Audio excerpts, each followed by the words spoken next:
அந்த இரண்டு தூதரும் சாயங்காலத்திலே சோதோமுக்கு வந்தார்கள். லோத்து சோதோமின் வாசலிலே உட்கார்ந்திருந்தான். அவர்களைக் கண்டு லோத்து எழுந்து எதிர்கொண்டு தரை மட்டும் குனிந்து. ஆதியாகமம் 19:1.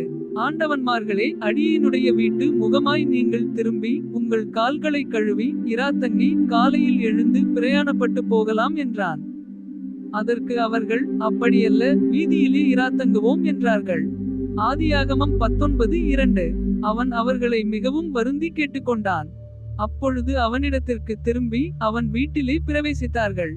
அவன் புளிப்பில்லா அப்பங்களைச் சுட்டு அவர்களுக்கு விருந்து பண்ணினான். அவர்கள் புசித்தார்கள்.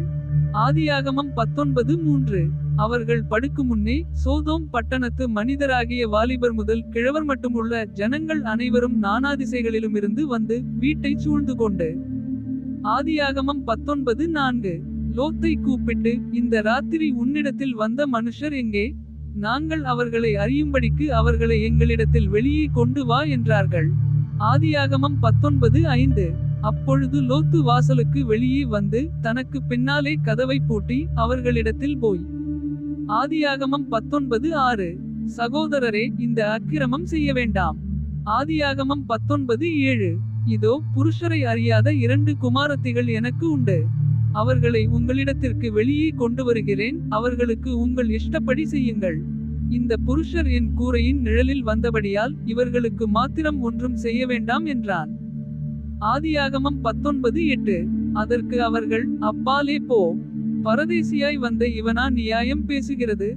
இப்பொழுது அவர்களுக்கு செய்வதை பார்க்கிலும் உனக்கு அதிக பொல்லாப்பு செய்வோம் என்று சொல்லி லோத்து என்பவனை மிகவும் நெருக்கி கதவை உடைக்க கிட்டினார்கள்.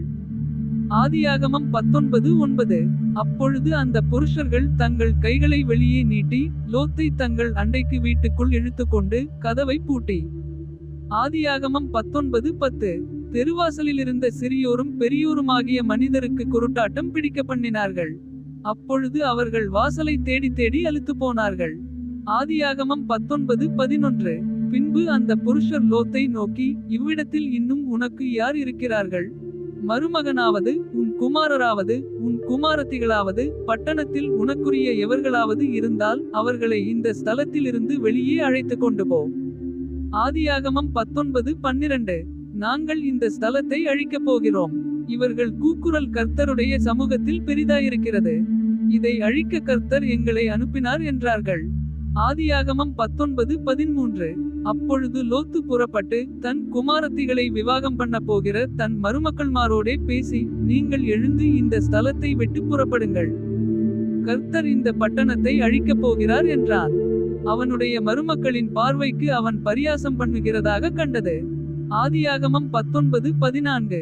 கிழக்கு வெளுக்கும்போது அந்த தூதர் லோத்தை நோக்கி, பட்டணத்திற்கு வரும் தண்டனையில் நீ அழியாதபடிக்கு எழுந்து உன் மனைவியையும் இங்கே இருக்கிற உன் 2 குமாரத்திகளையும் அழைத்து கொண்டு போ என்று சொல்லி அவனை துரிதப்படுத்தினார்கள். ஆதியாகமம் 19:15. அவன் தாமதித்துக் கொண்டிருக்கும் போது கர்த்தர் அவன் மேல் வைத்த இரக்கத்தினாலே அந்த புருஷர் அவன் கையையும் அவன் மனைவியின் கையையும் அவன் 2 குமாரத்திகளின் கையையும் பிடித்து அவனை பட்டணத்திற்கு வெளியே கொண்டு போய் விட்டார்கள். ஆதியாகமம் 19:16. அவர்களை வெளியே கொண்டு போய் விட்ட பின்பு அவர், உன் ஜீவன் தப்ப ஓடிப்போ, பின்னிட்டு பாராதே. இந்த சமபூமியில் எங்கும் நில்லாதே. நீ அழியாதபடிக்கு மலைக்கு ஓடிப்போ என்றார். ஆதியாகமம் 19:17. அதற்கு லோத்து, அப்படியல்ல ஆண்டவரே. ஆதியாகமம் 19:18. உமது கண்களில் உமது அடியேனுக்கு கிருபை கிடைத்ததே. என் பிராணனை காக்க தேவரீர் எனக்கு செய்த கிருபையை பெரிதாக விளங்க பண்ணினீர். மலைக்கு ஓடிப்போக என்னால் முடியாது. தீங்கு என்னை தொடரும், நான் மரித்து போவேன். ஆதியாகமம் 19:19.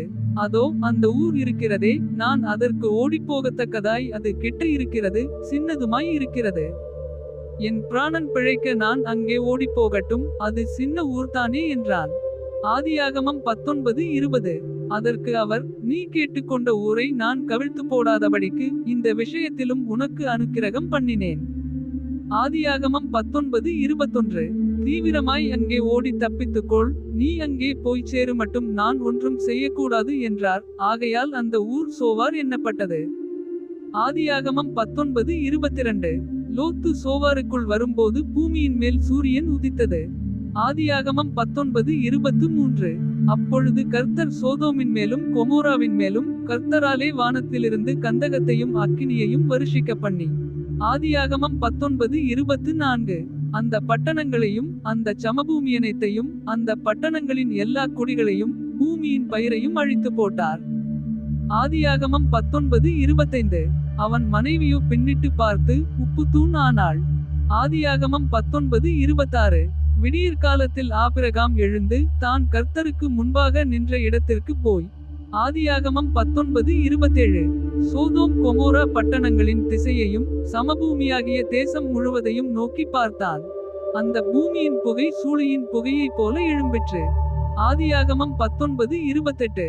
தேவன் அந்த சமபூமியின் பட்டணங்களை அழிக்கும்போது தேவன் ஆபிரகாமை நினைத்து லோத்து குடியிருந்த பட்டணங்களை தாம் கவிழ்த்து போடுகையில் லோத்தை அந்த அழிவின் நடுவிலிருந்து தப்பிப்போகும்படி அனுப்பிவிட்டார். ஆதியாகமம் 19:29. பின்பு லோத்து சோவாரில் குடியிருக்க பயந்து சோவாரை விட்டு போய் அவனும் அவனோடே கூட அவனுடைய 2 குமாரத்திகளும் மலையிலே வாசம் பண்ணினார்கள். அங்கே அவனும் அவனுடைய 2 குமாரத்திகளும் ஒரு கெபியிலே குடியிருந்தார்கள். ஆதியாகமம் 19:30. அப்பொழுது மூத்தவள் இளையவளை பார்த்து நம்முடைய தகப்பன் முதிர்வயதானார், பூமி எங்கும் நடக்கிற முறையின்படியே நம்மோடே சேர பூமியிலே ஒரு புருஷனும் இல்லை. ஆதியாகமம் 19:31. நம்முடைய தகப்பனாலே சந்ததி உண்டாகும்படிக்கு அவருக்கு மதுவை குடிக்க கொடுத்து அவரோடே சயனிப்போம் வா என்றாள். ஆதியாகமம் 19:32. அப்படியே அன்று இரவிலே தங்கள் தகப்பனுக்கு மதுவை குடிக்க கொடுத்தார்கள். மூத்தவள் போய் தன் தகப்பனோடே சயனித்தாள். அவள் சயனித்ததையும் எழுந்திருந்ததையும் அவன் உணராதிருந்தான். ஆதியாகமம் 19:33. மறுநாளிலே மூத்தவள் இளையவளை பார்த்து நேற்று ராத்திரி நான் தகப்பனோடே சயனித்தேன். இன்று ராத்திரியும் மதுவை குடிக்க கொடுப்போம், நம்முடைய தகப்பனாலே சந்ததி உண்டாகும்படி நீ போய் அவரோடே சயனி என்றாள். ஆதியாகமம் 19:34. அப்படியே அன்று ராத்திரியிலும் தங்கள் தகப்பனுக்கு மதுவை குடிக்க கொடுத்தார்கள். அப்பொழுது இளையவள் எழுந்து போய் அவனோடே சயனித்தாள். அவள் சயனித்ததையும் எழுந்திருந்ததையும் அவன் உணராதிருந்தான். ஆதியாகமம் 19:35. இவ்விதமாய் லோத்தின் குமாரத்திகள் இருவரும் தங்கள் தகப்பனாலே கர்ப்பவதியானார்கள். ஆதியாகமம் 19:36. மூத்தவள் ஒரு குமாரனை பெற்று அவனுக்கு மோவாப் என்று பெயரிட்டாள். அவன் இந்நாள் வரைக்கும் இருக்கிற மோவாபியருக்கு தகப்பன். ஆதியாகமம் 19:37. இளையவளும் ஒரு குமாரனை பெற்று அவனுக்கு பென்னம்மி என்று பெயரிட்டாள். அவன் இந்நாள் வரைக்கும் இருக்கிற அம்மோன் புத்திரருக்கு தகப்பன். ஆதியாகமம் 19:38.